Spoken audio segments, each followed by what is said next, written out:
ഇവിടെ ആരും ഇല്ലേ? ഇവിടെ ആരും ഇല്ലേ?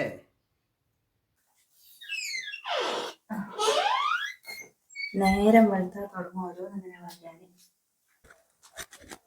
ഇതെന്താ ഇത്? നിങ്ങൾ വെച്ചോളെ. മൂപ്പരെവിടെ? അങ്ങാടി പോയതാ.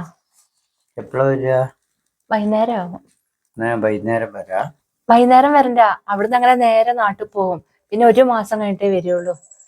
പോയിക്കോളിട്ടോ. 1 മാസം കഴിഞ്ഞിട്ട് വരാം കേട്ടോ. 1 മാസം കഴിഞ്ഞിട്ട് വരാം. ഇന്നെ അന്വേഷിച്ച് ഇവിടെ ആരെങ്കിലും വന്നോ? നിങ്ങളെ അന്വേഷിച്ച് ഇവിടെ ആര് വരാനാ? പിന്നെ ഇവിടെ ഒന്നൊരു ഭിക്ഷക്കാരൻ വന്നിരുന്നു. അയാൾക്ക് ഞാനൊരു 10 ഉറുപ്പ്യ കൊടുത്തു. അപ്പൊ അയാൾ എന്നോട് ചോദിക്കാണേ, നിങ്ങൾ എപ്പോഴാ വരികന്ന്. അപ്പൊ ഞാൻ പറഞ്ഞു നാട്ടിൽ പോയതാണ്, ഇനി 1 മാസം കഴിഞ്ഞിട്ടേ വരുള്ളൂ. ഇനിയും പൈസക്ക് വരാനാണേ, വൈകുന്നേരം വരാന്ന് പറഞ്ഞു. എന്റെ സുരു, ഒരു ബ്രൗൺ മുണ്ടും ഫുൾ കൈ ഷർട്ടും ഒരു ഷോളും ഉണ്ടോ? അതന്നെ. ഇന്ന് എനിക്ക് 50,000 ഉറുപ്പ്യ വേണമെന്നിട്ട് ആ പൈസ കൊണ്ട് വന്നതാണ്. അയാളെ ഈ മടക്കി അയച്ചത് സുലോ. പിന്നെ 10 ഉറുപ്പ്യ കൊടുത്തപ്പോ വാങ്ങിയാണല്ലേ പൈസക്കാരൻ. അതാ വരുന്നുണ്ട്. ഇയാളെന്നെ വരി, അകത്തിരിക്ക. ഇല്ല, ഞാനിപ്പോ കേറുന്നില്ല. ഞാൻ അന്ന നോക്കി രാവിലെ വന്നായിരുന്നു.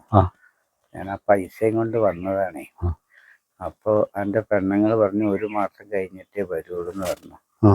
അപ്പൊ ഞാൻ എന്താക്കി, ആ പൈസ തിരുമറി ചെയ്ത് ഒരാൾക്ക് ഗൂഗിൾ പേ ചെയ്ത് കൊടുത്തേ.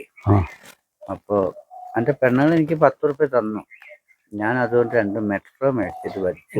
ആളറിയാതെ മാറിപ്പോയത്. എനിക്ക് പൈസക്ക് വളരെ അത്യാവശ്യമാണ്. എന്താ ചെയ്യാ നമ്മള്? ഇനി 1 മാസം കഴിയാണ്ട് കിട്ടൂല. എന്നാ ശരി. എന്നാ ആ 50,000 ഉറുപ്പ്യ കിട്ടണമെങ്കിൽ ഇനി 1 മാസം ആകണ്ടേ സുലു? ഈ ഒരു കാര്യം ചെയ്യും, തൽക്കാലം എൻ്റെ മാല കൊണ്ടോ ഞാൻ പണയം വെക്കട്ടെ. ആ പൈസ കിട്ടുമ്പോൾ ഞാൻ എടുത്തുതരാം. കാര്യങ്ങൾ നടക്കണ്ടേ? എന്റെ കാരണം കൊണ്ടാണ് ആ പൈസ പോയതുണ്ടെങ്കിലേ ഈ മാല ഞാൻ പണയം വെക്കാൻ തരാം. പക്ഷെ നിങ്ങൾ ആ പൈസ കിട്ടുമ്പോ എനിക്ക് എടുത്തു തരൂലേ? എടുത്തരും. ശരി. അടി അടി അടി. ഓക്കെ ആയിട്ട് സംഭവം. പൈസ എനിക്ക് ആ പൈസ വേണ്ട. എന്തിനാ ചെങ്ങായി ആ പാവത്തിനെ പറ്റിക്കണേ?